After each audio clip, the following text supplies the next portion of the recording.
Assalamualaikum warahmatullahi wabarakatuh. Pada kesempatan kali ini, kita akan membahas macam-macam gaya. Langsung aja kita mulai dari macam gaya yang pertama, yaitu gaya berat. Di sini pengertian gaya berat adalah gaya yang disebabkan oleh percepatan gravitasi bumi pada suatu benda, sehingga nantinya benda tersebut akan tertarik ke pusat gravitasi ya. Misalnya, contoh nih, kalau ada seorang anak yang ada di permukaan bumi, maka nanti anak ini akan tertarik ke pusat gravitasi bumi. Nah, di situ ada gaya beratnya. Ya, untuk menghitung gaya berat, di sini kita menggunakan rumus W sama dengan M kali G. M-nya adalah massa bendanya, G-nya adalah gravitasi bumi atau gravitasi di suatu daerah yang benda itu berada. Ya. Jadi di sini kita bisa lihat untuk berat dipengaruhi oleh gravitasi. Berikutnya di sini ada contoh soal, misalnya sebuah motor memiliki massa 500 kg. Berapakah berat motor? Diketahui massa bendanya atau massa motornya kan 500 kg ya, sesuai dengan soal. Nah, untuk menghitung berat, kita gunakan gravitasi bumi. Gravitasi bumi itu adalah 10 meter per sekon kuadrat ya. Untuk rumusnya kan tadi W sama dengan M kali G. Jadi untuk berat motornya adalah 500 dikali 10, yaitu 5.000 Newton. Ini 10 ini tetapan harga gravitasi bumi ya. Jadi gravitasi bumi dianggapnya 10 meter per sekon kuadrat. Oke, sekarang studi kasus tentang gaya berat. Misalnya nih, ada seorang astronot dari bumi pergi ke luar angkasa. Jika massa astronot tersebut 70 kg, apakah massa astronot di bumi dan di bulan sama? Dan apakah berat astronot di bumi dan di bulan sama? Oke, di sini konsep yang perlu kita pahami adalah massa dengan berat itu berbeda ya. Massa itu satuannya kilogram, sedangkan berat itu satuannya Newton. Berat dipengaruhi oleh gravitasi suatu daerah, sedangkan massa tidak dipengaruhi oleh gravitasi. Jadi, di sini ketika astronotnya berada di bumi, kan massanya 70 kg nih.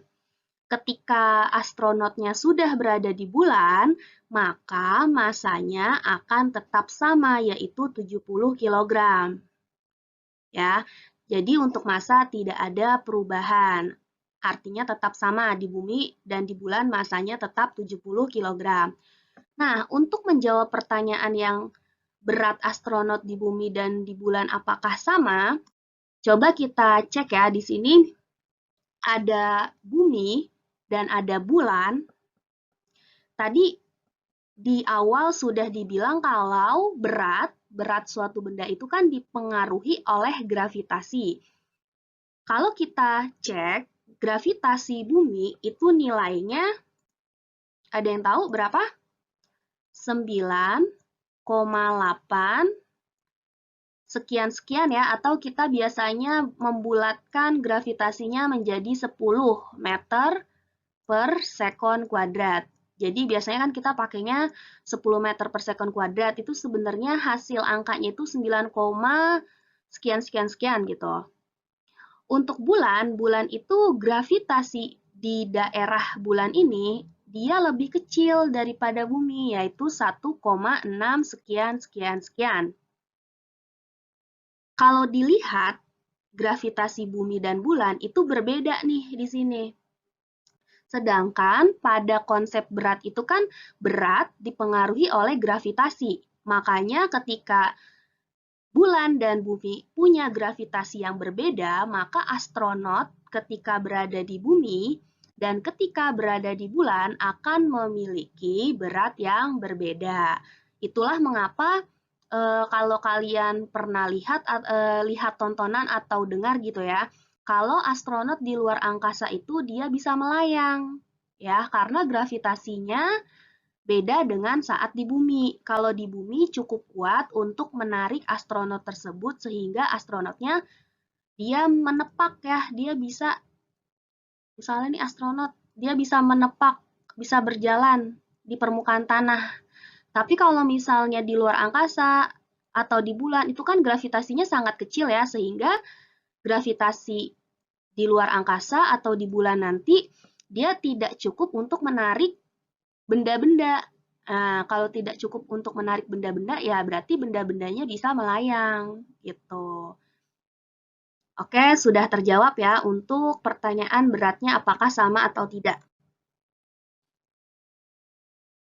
Sekarang kita coba cek gaya lainnya, yaitu gaya normal.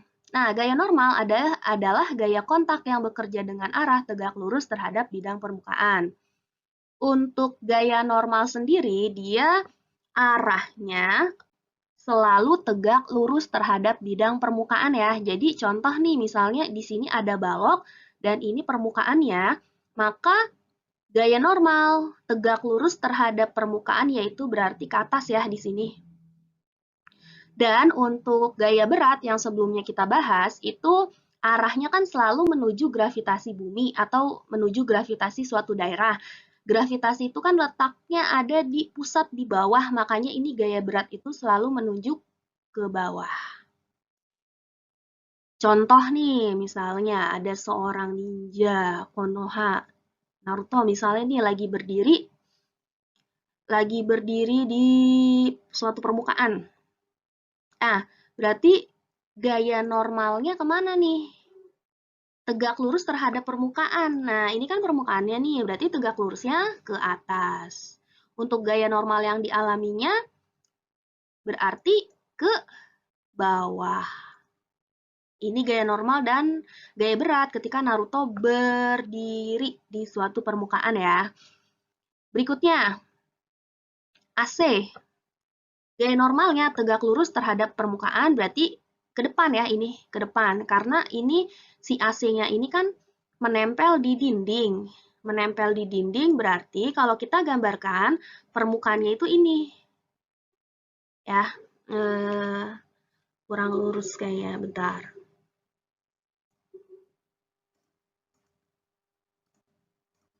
Kalau kita gambarkan gaya permukaannya kan ini ya.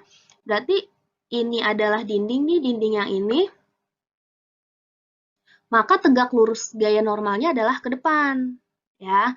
Sedangkan untuk gaya normalnya ke bawah. Ini AC di dinding, gaya normalnya ke depan, gaya beratnya ke bawah. Jadi kalau gaya berat dia kenapa ke bawah? Ingat tadi karena menuju pusat gravitasi. Ya. Berikutnya, coba sebutkan kemana arah gaya berat dan gaya normal benda berikut. Misalnya di sini ada permukaannya nih, terus di sini ada balok. Kalau kita sebutkan arah gaya normalnya dulu nih kemana ya? Ke atas ya, atau kita gambarkan gini. Ini harusnya lurus ya. Nah, gaya normalnya ke atas. Kemudian untuk gaya berat selalu ke bawah ya, atau menuju gravitasi. Artinya di sini kita gambarkan W-nya ke bawah. Seperti itu ya. Oke, berikutnya ada gaya gesek. Gaya gesek ini terjadi karena sentuhan benda dengan bidang lintasan dan arahnya berlawanan dengan arah gerak benda. Ya, itu pengertian dari gaya gesek. Dalam keseharian kita banyak sekali ya gaya gesek yang terjadi, gaya gesek yang dapat kalian temui di dalam kehidupan sehari-hari. Nah, sekarang coba kita kenali dan kelompokkan mana saja gaya gesek yang menguntungkan. Pertama, di sini ada gambar mobil. Ada gambar mobil rodanya bergesekan dengan aspal ya. ketika roda mobil bergesekan dengan aspal, maka di sini gaya geseknya menguntungkan nih, karena mobil jadi tidak mudah tergelincir dengan adanya gesekan. Tetapi di sisi lain, ketika roda bergesekan dengan aspal secara terus-menerus, maka rodanya lama-kelamaan akan menipis ya, sehingga harus diganti. Jadi ternyata di sini gaya geseknya menguntungkan, tapi ada juga sedikit dampak negatif yang bisa dirasakan. Kemudian di sini ada rem cakram ya, cakram rem. Ketika kalian mengerem sepeda motor, maka cakram rem ini yang berfungsi sehingga kalian bisa mengerem dengan baik. Nah, di sini juga ada gesekan nih di cakram rem ini, berarti ini masuk ke dalam gaya gesek yang menguntungkan. Tapi lama-kelamaan nanti cakram rem ini akan menipis seperti si roda mobil. Sama juga dengan sepatu dan amplas ya, di sini sepatu dan amplas. Sepatu dan amplas yang ada di gambar, di sini juga sebenarnya dua-duanya menguntungkan gaya geseknya ya. Tapi kalau sepatu nanti lama-lama alas kakinya tipis, terus kalau yang ini amplasnya lama-lama habis. Tapi dari gambar 1, 2, 3, dan 4, kalau kita bandingkan antara keuntungan dengan kerugiannya, itu lebih banyak menguntungkannya ya. Itu. Kemudian untuk gambar kelima dan gambar keenam, di sini gambar kelima ada rantai dan gambar keenam ada kopling. Ya. Gambar 5, gambar 6 ini masing-masing ada dalam komponen kendaraan sepeda motor.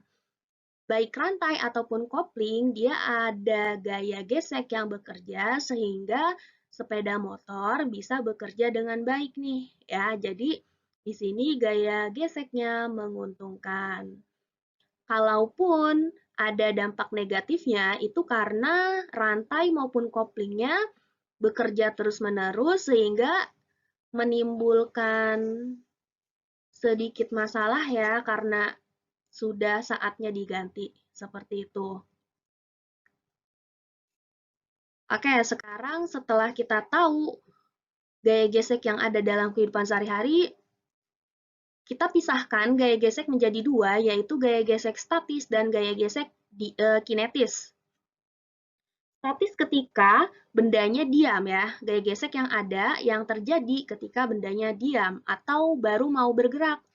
Sedangkan kinetis adalah gaya gesek yang terjadi ketika bendanya sedang bergerak. Untuk menghitung gaya gesek statis, rumusnya Fs sama dengan mu S dikali N. Sedangkan untuk menghitung gaya gesek kinetis, rumusnya Fk sama dengan mu K kali N. N-nya adalah gaya normal, mu S koefisien gesek statis, kalau mu K koefisien gesek kinetis ini ya. Kalau Fk gaya gesek kinetis, kalau Fs gaya gesek statis. Oke, ini kita coret ya. Ini harusnya kinetis.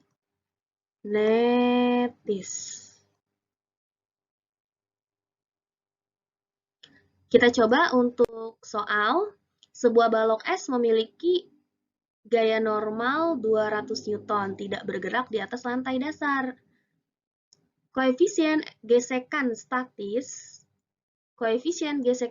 benda tersebut sebesar 0,4 dan koefisien gesekan kinetisnya 0,3. Hitunglah gaya gesek statisnya.